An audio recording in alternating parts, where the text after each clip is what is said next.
ఐవీఎఫ్కి treatment చేసుకునే టైంలో premature menopause వచ్చేకి రిస్క్ పెరుగుతుంది అని చాలా మంది అపోహ పడుతూ ఉంటారు. ప్రీమెచ్యూర్ మెనోపాస్ అంటే ఏంటి?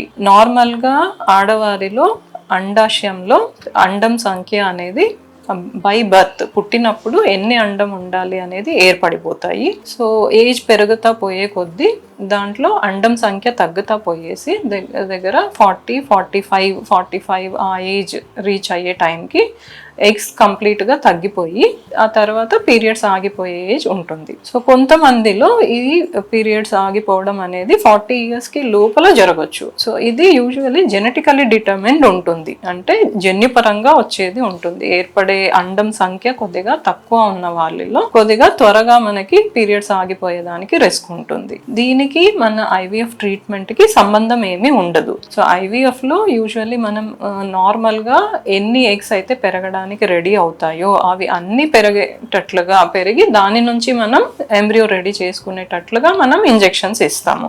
సో ఇంజెక్షన్స్కి ఎఫెక్ట్ ఓన్లీ 1 day వరకు మాత్రమే ఉంటుంది అండ్ ఆ సైకిల్ వరకు మాత్రమే ఉంటుంది.